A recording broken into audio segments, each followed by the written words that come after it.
Fala pessoal, esse é o segundo episódio do nosso podcast aqui sobre o livro O Rei Arthur e os Cavaleiros da Távola Redonda de Sir Thomas Malory. No nosso primeiro episódio, a gente viu como do nada o jovem Arthur, que estava vivendo ali com o Sir Heitor, sob os cuidados do Mago Merlin, havia chegado até as lutas em Londres, as justas, as batalhas de cavalo e espada, e ele sem querer havia tirado a espada que estava entre a pedra e a bigorna. Ele trouxe para o seu irmão Kai. Quando Kai pega na espada, ele olha e fala: "Uau, como assim? Como é que você, Arthur, tão magrinho, tão pequenininho, tirou a espada que ninguém conseguia tirar?" As pessoas que estavam ali não acreditaram. Eles voltaram até a praça, colocaram a espada no lugar. Os cavaleiros tentaram tirar e não conseguiram. E Arthur foi lá de novo com facilidade e foi consagrado o rei de toda a Inglaterra. Mas alguns monarcas, alguns outros reis das terras ali próximas, como Escócia e País de Gales, recusaram-se a reconhecer o reinado do jovem Arthur. Jovem, sem barba, franzinozinho, vários outros reis olharam com chacota e não se importavam com Arthur. Mas Arthur era valente. E Arthur considerava a sua honra mais importante que a sua vida. Então ele foi lá, em frente a eles, saiu do castelo, mesmo com um número inferior de cavaleiros, para enfrentar os seus adversários. Merlin recomendou a Arthur que lutasse com bravura, mas só usasse a espada mágica tirada da pedra na pior hora da luta, quando precisasse de fato muito dela. Os cavaleiros fiéis ao jovem rei formaram um círculo ao seu redor, prontos para segui-lo. O pequeno exército preparou para enfrentar os cavaleiros dos lordes rebeldes com muita coragem. Arthur galopou direto para o meio do campo de batalha, dando golpes da espada à direita e à esquerda, mas com a espada mágica ainda na sua bainha. Sua arma e escudo ficaram vermelhos com o sangue dos homens que derrubou naquele primeiro combate. Todos os cavaleiros, tanto os amigos quanto os inimigos, ficaram surpresos em ver um rapaz tão novo mostrar-se um lutador tão valente. Os cavaleiros de Arthur foram rodeados pelo inimigo, derrubaram muitos, mas havia homens de todos os lados pressionando o pequeno círculo do rei Arthur.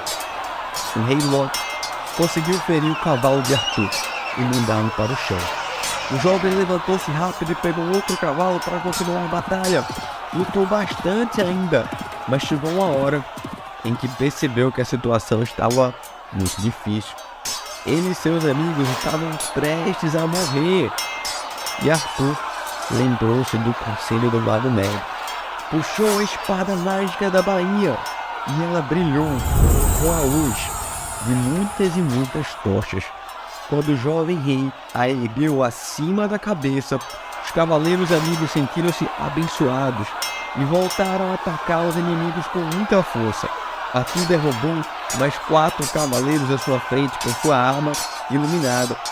Os homens do povo que estavam acompanhando a luta de longe viram a espada de seu novo rei brilhar no meio da batalha.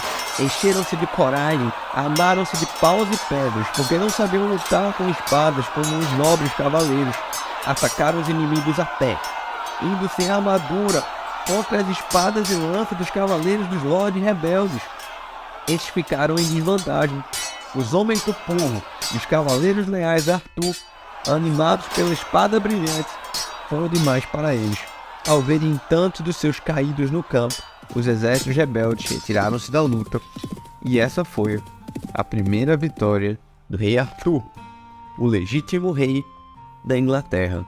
Arthur voltou para Londres, acompanhado de seus homens fiéis. O povo estava feliz em ter um novo rei, Mas muitos lords não aceitaram Arthur. Eles preferiram continuar a lutar contra cavaleiros celtas, como eles mesmos a reconhecer que um jovem tão moço podia ser melhor do que eles. Os 5 lords derrotados, liderados pelo rei Lot das Ilhas Órcadas, fizeram uma aliança com mais 6 soberanos da Escócia e da Irlanda para terminar de vez com o reinado de Arthur. Quando ficou sabendo disso, o jovem rei, que saía em batalha contra todos eles, mas Merlin, muito sábio, aconselhou a ter paciência. Nem toda batalha, Arthur, pode ser vencida no mesmo instante. Seus inimigos arrumaram aliados. Faça o mesmo você também. Peça ajuda a reis que mais tarde você possa auxiliar em troca. Arthur adorou a ideia. Havia naquela época 2 reis da pequena Bretanha, uma região no oeste da Gália, esse era o nome da França naquela época, que eram sempre atacados cruelmente por um vizinho, o rei Claudas. Esses 2 soberanos, Ban, da pequena Bretanha, e Bors, da Gália, eram irmãos e lutadores valorosos, muito amados por sua gente. Arthur enviou até eles 2 emissários, Sir Brastias e Sir Ulfus, com cartas para pedir-lhes ajuda, em troca, e auxiliá-los na guerra contra Claudas. Os cavaleiros de Arthur cruzaram o mar e viajaram até a pequena Bretanha. Lá tiveram a sorte de encontrar Ban e Bors. Quando os reis gauleses souberam que os 2 cavaleiros eram da corte do rei Arthur, ficaram felizes e concordaram prontamente em colaborar. Assim, em poucos meses, um grande exército de cavaleiros gauleses atravessou o mar e chegou à corte do rei Arthur. Em Londres, foram recebidos com honras e participaram de alguns torneios para mostrar a sua valentia. No meio das festas, os cavaleiros receberam a notícia de que os 11 reis inimigos estavam avançando para o castelo de Bedegraine, nas terras de Arthur. O exército deles era enorme, 50.000 guerreiros. Sem esperarem mais, os cavaleiros fiéis ao rei Arthur prepararam-se para partir. O primeiro combate aconteceu logo ao amanhecer, perto de Bedegraine. Os lordes rebeldes ainda estavam em seus pavilhões, quando os cavaleiros do rei Arthur e dos reis Bors e Bans atacaram. Muitos foram os bravos cavaleiros dos 2 lados que caíram sem vida naquela manhã. Depois disso, o exército de Arthur retirou-se para as montanhas próximas do castelo e Merlin chamou os 3 reis para conversar. Vocês já fizeram como queriam, usando apenas a coragem. Agora, venham cá. Vamos usar a cabeça. O rei Arthur ouviu pensativo, mas Merlin continuou. Vamos esconder os exércitos de Ban e Bors na floresta. Os lordes rebeldes que estão atacando nem sabem ainda que os gauleses estão aqui para nos ajudar. Acham que estão enfrentando só os cavaleiros ingleses do Arthur. Vamos resistir bastante na passagem das montanhas, e quando todos estiverem cansados da batalha, os reis Bors e Ban entrarão na luta bem dispostos e com muitos cavaleiros descansados. Os reis gostaram dos conselhos de Merlin e se prepararam para segui-los. Os 20.000 cavaleiros gauleses esconderam-se na floresta, enquanto os 10.000 de Arthur tomaram posição dentro de uma estreita passagem nas montanhas. O lugar era favorável, porque só podia ser atacado por poucos cavaleiros por vez. Não era como um campo aberto onde pudessem ser rodeados pelo inimigo e perder a luta facilmente. Quando os exércitos dos reis amigos de Lot chegaram às montanhas e viram como eram poucos os cavaleiros do rei Arthur, ficaram animados e começaram a atacar logo. A luta foi intensa, a luta foi corajosa.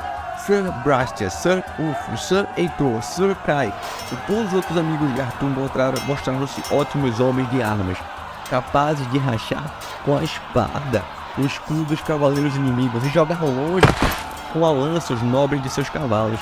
O jovem Arthur lutou como um leão, derrubando um cavaleiro após o outro até contar 20, partiu ao meio o elmo do rei Crodalmend, do país de Gales, e feriu o rei Lot das Ilhas Órcadas através da armadura. Os nobres inimigos sentiram-se envergonhados como podiam estar perdendo com tão poucos cavaleiros. Redobraram a fúria do ataque, desejando sair da batalha com honra. Parecia que nenhum lado ia ganhar. Tanto era sede de luta daqueles homens. O som das espadas batendo contra os escudos e as armaduras encheu o ar da floresta. Ao ouvirem os sons da batalha, os cavaleiros gauleses prepararam-se.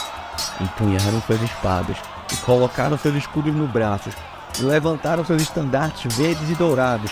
Entraram a galope na luta, derrubando inimigos com golpes poderosos à esquerda e à direita.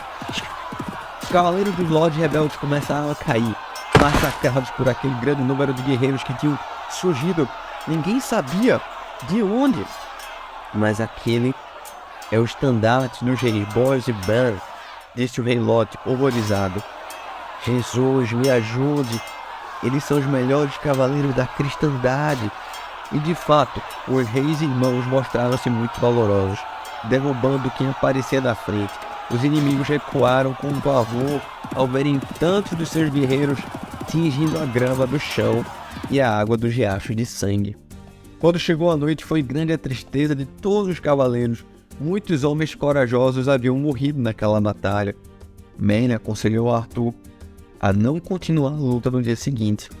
Arthur, muitos já morreram. Você não precisa se vingar de todos os que o atacaram, porque de agora em diante os reis da Escócia, da Irlanda e do país de Gales vão te respeitar. Não é preciso ser cruel e continuar essa matança. Arthur concordou. Havia assistido a muitos atos de coragem naquele dia, mas não queria ver mais nenhum cavaleiro celta morto. Assim, foi embora no dia seguinte. Os reis Boris e Ban voltaram para a Gália com seus exércitos. Os lordes inimigos também retornaram para seus castelos, lamentando a perda de tantas vidas. Arthur começou seu reinado. A batalha tão dura fez com que todos os lordes tivessem respeito pelo jovem rei. Ele era corajoso, sabia lutar muito bem e tinha aliados fortes. Possuía também a proteção mágica de Merlin e da Espada da Pedra. Ninguém mais duvidou que Arthur era o verdadeiro rei de todos eles. O povo ficou muito, mas muito feliz com um líder forte e respeitado por todos. Acabaram as lutas entre os nobres celtas. Agora, eles só se preocupavam em defender o reino dos invasores e assim protegiam sua gente. Os camponeses puderam plantar e colher em paz. As crianças voltaram a brincar sem medo. As mulheres teciam e bordavam belas roupas e mantos. Padres e bispos conviviam bem com os magos e druidas. O reino voltou a ter riqueza e harmonia. Arthur resolveu mudar sua corte para Camelot, que ficava no centro da Inglaterra. Sua fama de homem justo e bom lutador atraiu muitos cavaleiros e belas damas para o seu castelo. Uma das damas que chegou para visitá-lo foi Margause, filha de Igraine e esposa do rei Lot das Ilhas Órcadas, antigo inimigo de Arthur. Ela trouxe seus filhos cavaleiros, que queriam juntar-se à famosa corte do rei Arthur. Na verdade, eles estavam ali para espionar, pois ainda não tinham se esquecido da derrota de seu pai nas mãos do jovem rei. E aí, pessoal, o que é que você acha que vai acontecer? O rei Arthur agora, com fama, com prestígio, muda sua corte para Camelot. Ele se torna famoso, um homem justo, um bom lutador. Mas, com a fama, também aparecem aquelas pessoas que serão infiltradas. Pessoas que se fingem serem amigos de Arthur, mas na verdade estão ali para espionar e trazer à ruína o nosso jovem rei. O que é que você acha que vai acontecer?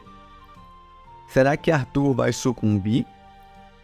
Será que Arthur vai ser levado pela fama, pelo prestígio e vai acabar cedendo? Será que esses jovens espiões que estão chegando na corte do rei Arthur vão desenvolver um plano para matá-lo? Vamos falar um pouquinho mais sobre isso em nosso próximo episódio. No terceiro episódio do nosso podcast sobre o rei Arthur. Espero que você esteja gostando até aqui. Papais e mamães, esse é o podcast aqui da Zoe.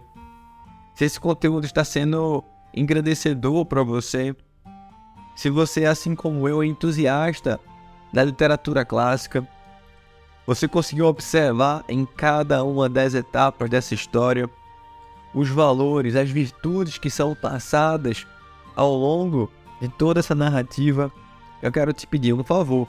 Compartilhe esse podcast, manda para os seus amigos, manda para aqueles seus amigos que fazem parte do seu grupo da igreja, ou até seus grupos familiares. Eu tenho certeza que vai engrandecer, que vai ajudar ainda mais as crianças e também aos papais. Vejo vocês no nosso terceiro episódio aí da saga do Rei Arthur e os Cavaleiros da Tábua Redonda de Sir Thomas Malory.